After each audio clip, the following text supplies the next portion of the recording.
আয়ুষৰ জোখেৰে সংসাৰ তৰণৰ কোনো মাপকাঠি প্ৰভু ভগৱন্তই দিয়া নাই। কোনোবাই যদি অল্পায়ু হয়, এক দণ্ড সময় যদি ঈশ্বৰক শুদ্ধভাৱে ভজিও তেওঁ যদি মৃত্যু খাৱতি ল'ব লগা হয়, সেই মৃত্যু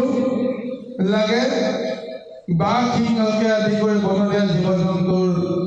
দ্বাৰাও হ'ব পাৰে, নাইবা যিকোনো প্ৰকাৰে তেওঁৰ মৃত্যু হ'ব পাৰে। কিন্তু মৃত্যুৰ সময়ত তেওঁ যদি হৰিক ভজনা কৰে, তেতিয়াহ'লে অল্পায়ু হ'লেও তেওঁ বৈকুণ্ঠত ঠাই পায়। ভাগৱতে দিয়া নিৰ্ণয়। অকণমান সময়ত শুদ্ধভাৱে স্থিৰভাৱে ভক্তি কৰিলেই নৰতম দেহা সফল হৈ সংসাৰৰ পৰা মুক্ত হ'ব পাৰে। চাওকচোন বাৰু, শতাংগ নামৰ ৰজাজনে কেৱল 2 দণ্ড সময় ভগৱন্তক তেওঁ স্তুতি কৰিছিল, আৰু সেই 2 দণ্ডৰ সময়তে তেওঁ মুক্তি পাইছে। অৰ্থাৎ গোটেই জীৱনটো কিমান তেওঁ দীৰ্ঘায়ু হৈছে তেওঁ নিজেই নাজানে। তেওঁ মনুষ্য হয়, মনুষ্যৰ পৰমায়ু যিমান সিমানখিনি পৰমায়ু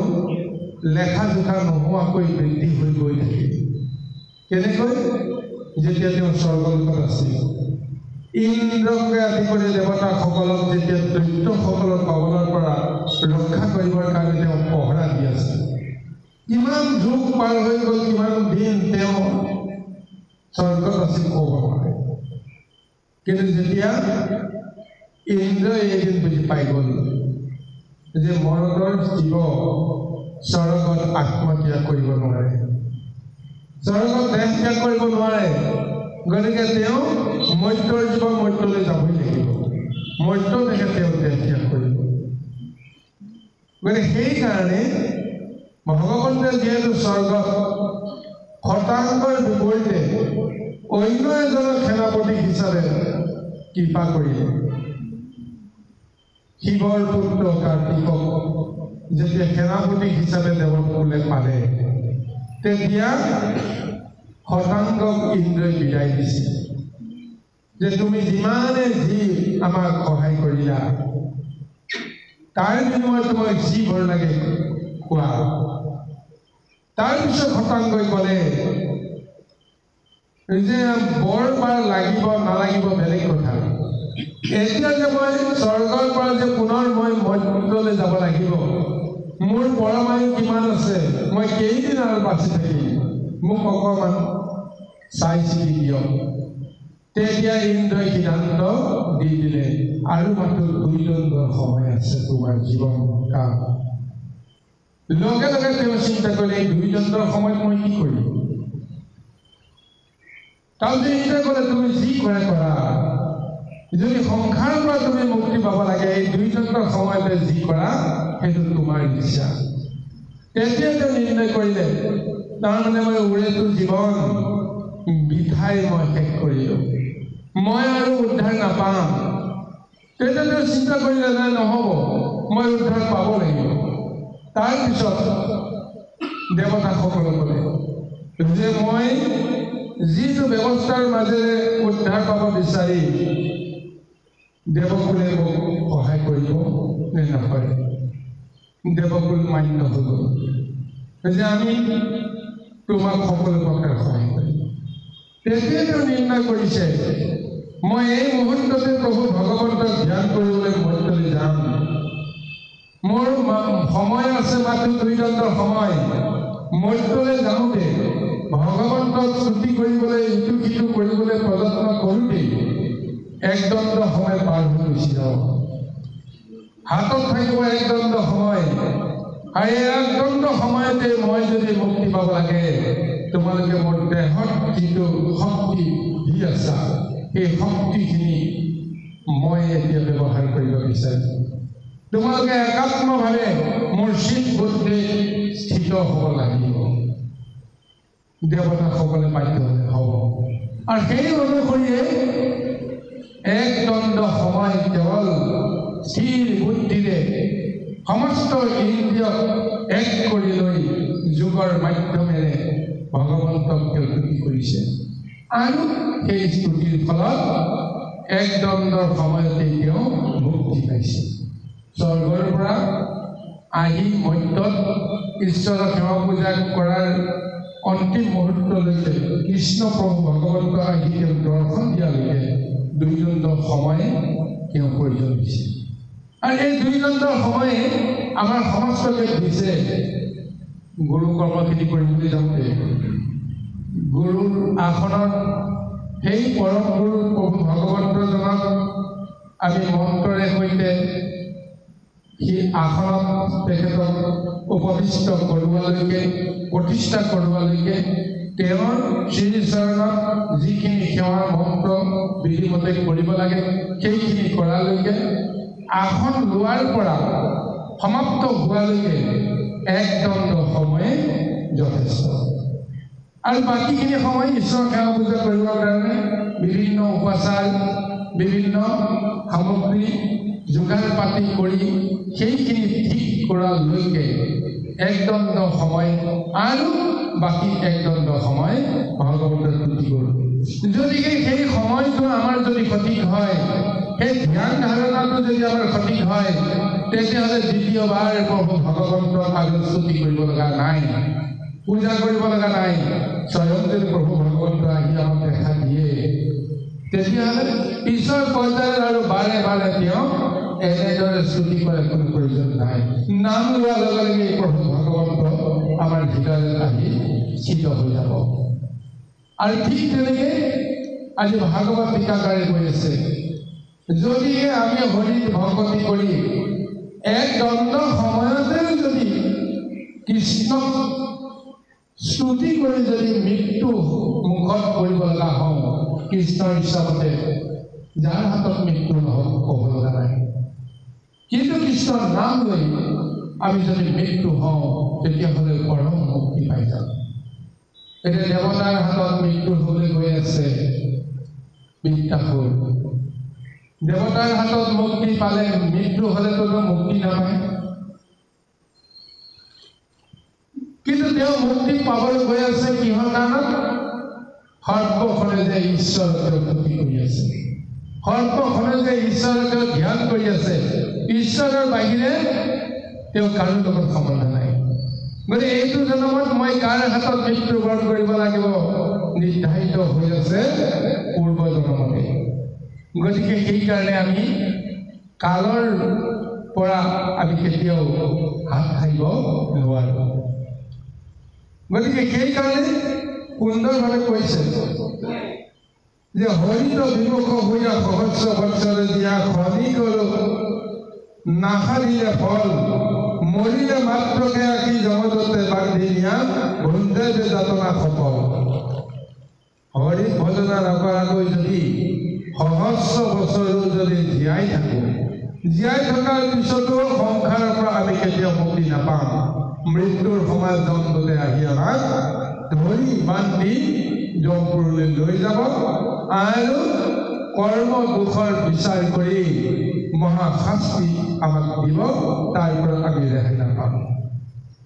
কিমান সুন্দৰভাৱে ভাগৱতে এই তত্ত্ব কৈছে। মৰণ বলিয়া তাক জমলোতে নেই যাক, অনেক বিভূতি শাস্তি কৰি ৰাম হৰি বোলা বুলি কোমৰাই উচ্চ কৰি তথাপি নুবোলে সিটো হৰি। জন্তুতেও বাৰে বাৰে শাস্তি দিওঁতে দিওঁতে একেটা কথাকে কৈ থাকে যে হৰি নাম নললি, কৃষ্ণ নাম নললি, ভক্তি নকৰিলি কিয় নকৰিলি তাৰ পৰিৱৰ্তে কি কৰিলে অমুক কৰিলে তমুক কৰিলে এইবিলাক কথা কৈ জীৱক শাস্তি দিয়ে জন্তুৱে মানে সেইকাৰণে কৈছে যে মই মহাজন বুলি ফুৰে কিলা গুণি কৰি অনেক দেখুৱাই বন্দী দালি যেবে নেনে জমদূতে ঘূৰ নৰকৰ পথে তেবেকে খাম ফল কৰে দালি কিমান সুন্দৰ এটা উদাহৰণ দিছে মই জ্ঞানী বুলি মহাপণ্ডিত বুলি আমি যিমানে অহংকাৰ নকৰোঁ কিয় কিন্তু যদিহে জীৱনৰ অন্তিমত জন্তুতে আমাক ধৰি নিনিয়ে তেতিয়াহে বোলে আমাৰ জীৱনটো সম্ভৱ গতিকে বিষ্ণুদূত আহিব লাগিব আমাৰ ওচৰলৈ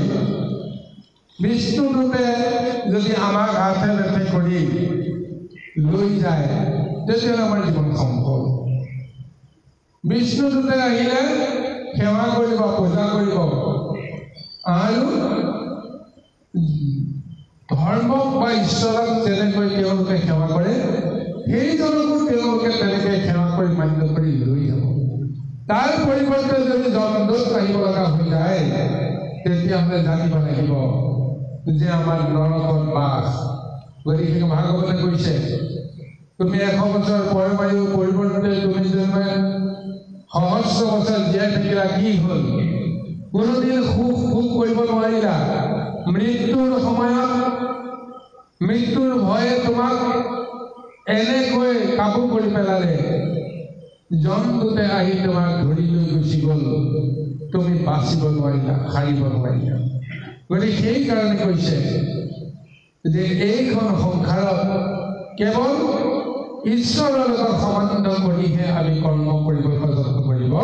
লাগিব অন্যথা হ'লে আমাৰ জীৱন বিফল এয়া ভাগৱতৰ কৃষ্ণ জয় কৃষ্ণ হে ৰাম হে বাপৰ বেটা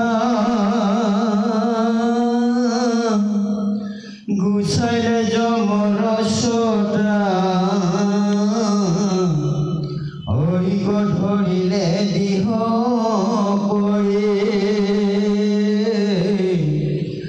যমৰো ভাঙিলে ফাণ্ড হৈলা পুনি মাৰ চান্দ পুৰে গোবিন্দৰ নাম ধৰি ধন্য তাৰ জাতি কুল বংশৰ কমল ফুল হৈল সিটো তৰিলে বংশ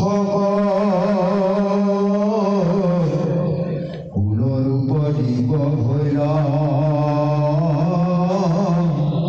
তাহাৰে জহৰৈল মৰণতেৰো নেৰয়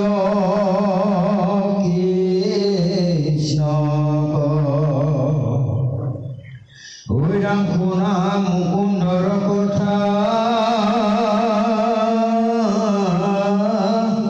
খেদি কৰি যথা তথা তান্ত বিনে গতি নাহি কৃষ্ণক কৰিও সেৱা কৃষ্ণ খেপ ৰমদেৱ কৃষ্ণ খেপ ৰম ইষ্ট দেৱ কৃষ্ণ পদ বন্দী মনে শ্ৰীচন্দ্ৰ ভাৰতী ভনে কৰা নৰ হৰি পৰি টান খণ্ড খণ্ডে হৰি বোলা থিও দণ্ডে যাব থেকে থাকে প্ৰাণ হৰি নাম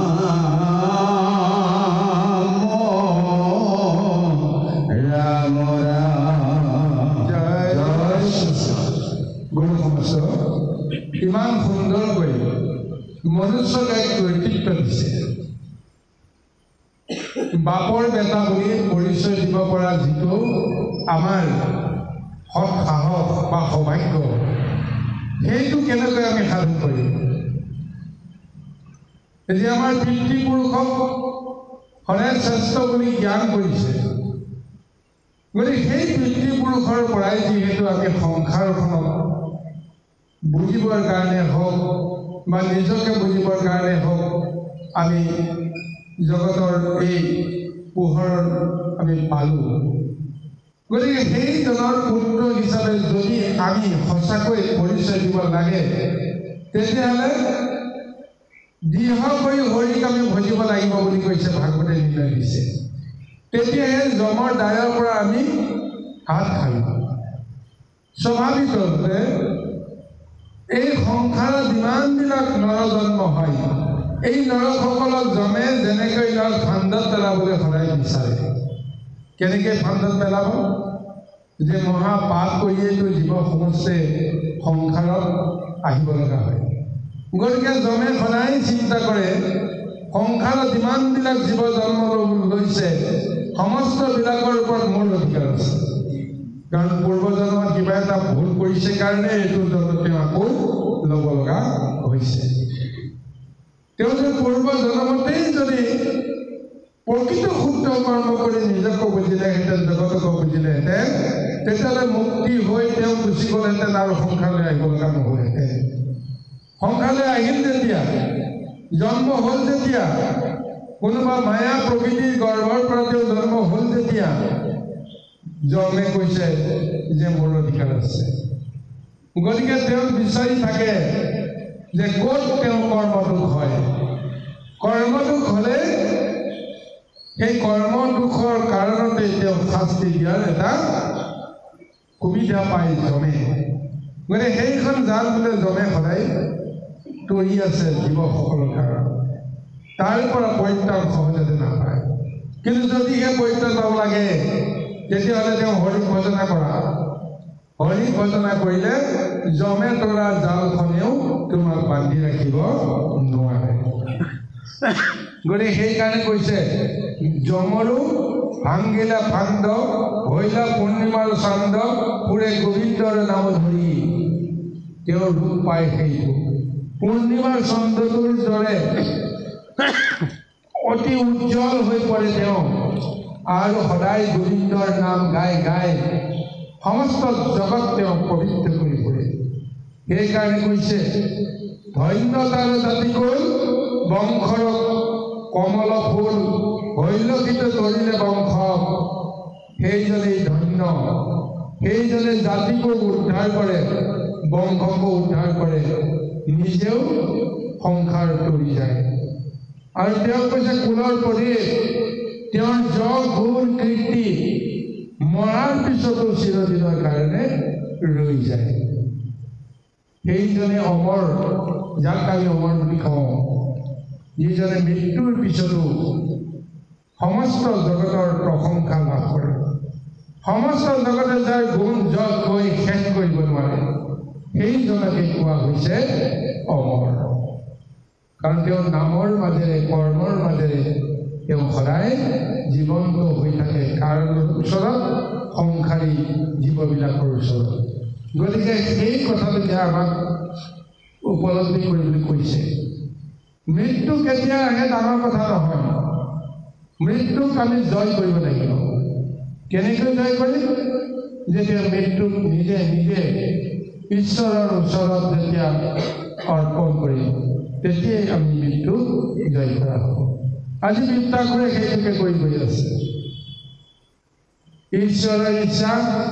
বৈষ্ণৱৰ ইচ্ছা ইন্দ্ৰই জয় লাভ কৰিব লাগে কিয় ইন্দ্ৰই জয় লাভ কৰিব লাগে তাৰ উত্তৰটো বিচৰা আমাৰ প্ৰয়োজন নাই কাৰণ ঈশ্বৰৰ ইচ্ছাতে সমস্ত হয় যেতিয়া তাক প্ৰশ্ন কৰাৰ কোনো প্ৰয়োজন নাই গতিকে আমি যিহেতু ঈশ্বৰৰ তত্ত্ব বুজি নাপাওঁ ৰহস্য বুজি নাপাওঁ বিতৰ্ক কৰি জানে কিবা ওল পাম গতিকে সেইকাৰণে ঈশ্বৰৰ ইচ্ছাই সৰ্বস্ব বুলি আমি জ্ঞান কৰি তেওঁৰ মতেই আমাৰ নিজৰ মন বুদ্ধিক আমি শুদ্ধ ৰূপত সমৰ্পণ কৰিব পৰা